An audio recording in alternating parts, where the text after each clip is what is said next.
So in this next series of Devos, we'll be exploring what it means to love. So what does it mean to love God with all your heart? What does it mean to love God with all your soul, with all your mind? So to love God with all of your heart means to factor Him in, and at times maybe even surrender your will, your desires, and your motives to Him. If I were to sum it all up, to love God with all of your soul means that whatever you put on your body, or in your body, or do with your body, or to your body, must all be done unto the glory of God, holy and acceptable to Him, and done out of your love for Him. Love the Lord your God with all your heart and all your soul, all your mind. So the mind encompasses our thoughts and all that goes on in our head.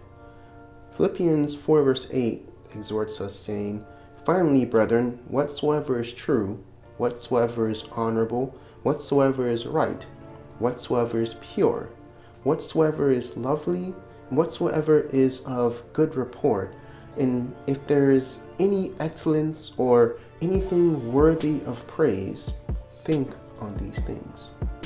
So we don't just worship God or love God with our actions, but also with our thoughts. So what are you thinking about? Lust? Hatred? Remember what Jesus teaches in Matthew 5, verse 21 through 30. We won't read through it all now, but you can read it on your own time. But essentially it says that if we even think lustful thoughts, we have already committed adultery. If we even think hateful thoughts, we have already committed murder in our hearts. So there goes that heart again. Remember how that meant your desires and motives? Well, if your desires or motives are fueled by hatred and you dwell on those things long enough, they'll eventually become actions. And what were actions? Oh yeah, your soul. See how all these things intertwine? But here's the cool thing. If you continuously think upon things that uplift God, such as in Philippians 4 verse 8, your heart will desire to uplift God, and then your soul or your actions will follow suit. So basically, your thoughts eventually become desires or motives, and then those manifest itself in your actions, and then a pattern of repeated actions becomes a habit, and then a pattern of repeated habits becomes a lifestyle. So in short, if you want to change your life, start by changing the way you think. The word think in Philippians 4 verse 8 comes from the Greek word logizomai, which means to determine, purpose, or decide. So to think on whatsoever is pure, lovely, honest, good rapport, virtue, etc., means to purpose in your mind that these are the things or qualities that I determine to exhibit.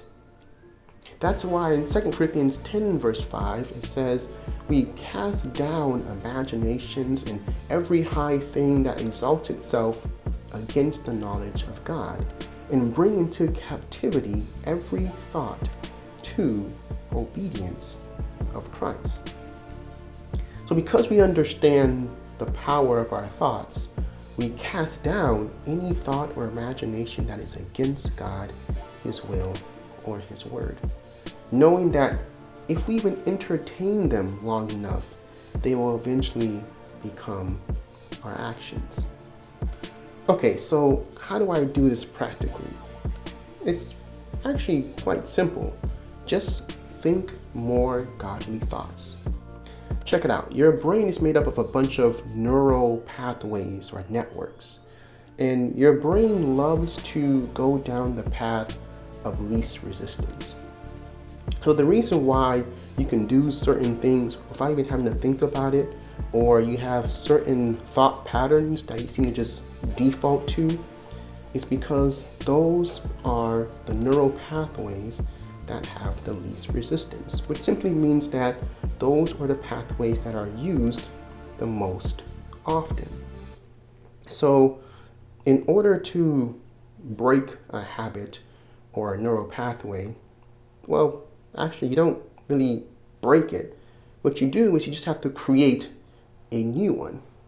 And you have to essentially cement that new pathway in by consistently using it and making that the new default pathway.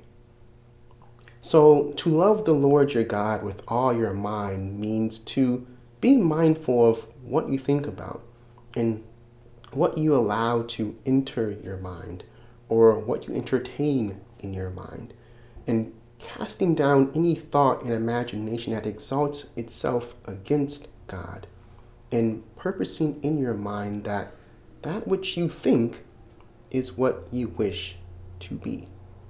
As the old proverb goes, as a man thinketh in his heart, so is he. And as always, think on these things.